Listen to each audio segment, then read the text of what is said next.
So, yeah. I'm Pat Speer. I'm a professional organizer who works throughout Connecticut. And I'm here on beautiful Bank Street in downtown New London with my sister Rachel Thomas. And let's see, I work about half the time in the greater Hartford area for something called GHIAA. I'm the mentoring organizer for a group of 43 churches, synagogues, and mosques that have come together to train leaders in the arts and skills of public life and act on common issues in the public square. And I'm in New London because I think the fall will see the formation of a large group of ordained clergy to will begin to put the wheels in motion to create something here in Southeast Connecticut for a means, an instrument for us to do the gospel, at least for the Christian churches. And so I guess that vision starts with me and my own understanding of the gospel through the eyes of my beloved and struggling Roman Catholic Church and its social teaching, both of which I learned and glommed onto early.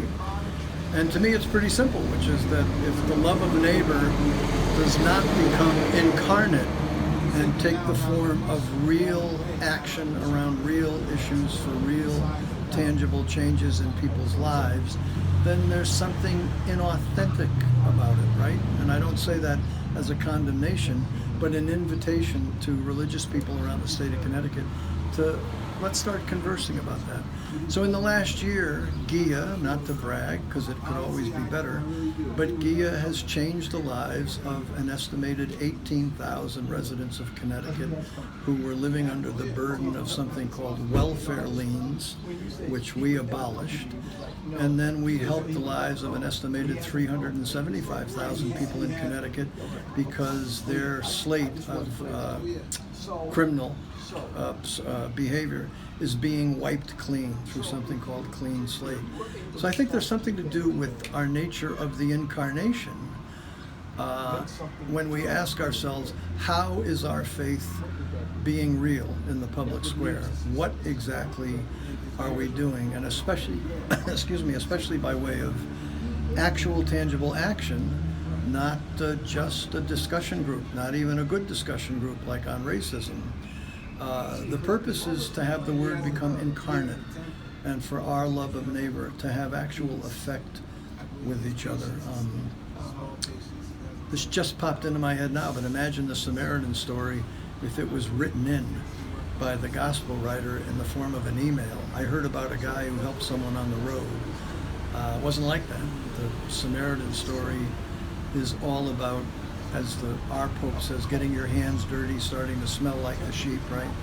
And engaging at the ground level in the weeds with what's actually going on in people's lives and seeing the hand of God, God's will, in wanting to rectify those situations of oppression and injustice.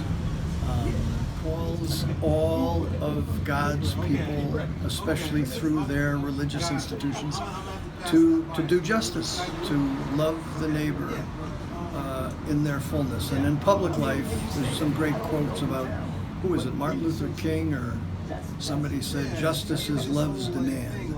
So every congregation, no matter the denomination, is called to be engaged in the public square, seeking justice for the vulnerable, the widow, the orphan, the poor, the oppressed.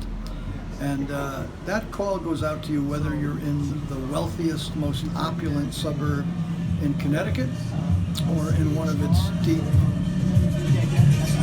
wow, quite a contraption along with the music, or one of its deep inner cities. And so our work in GHIAA and a sister organization down Fairfield County, New Haven County way called Connect is about that, tapping into the passions and desires and the mandate of our religious institutions to engage with each other in the public square.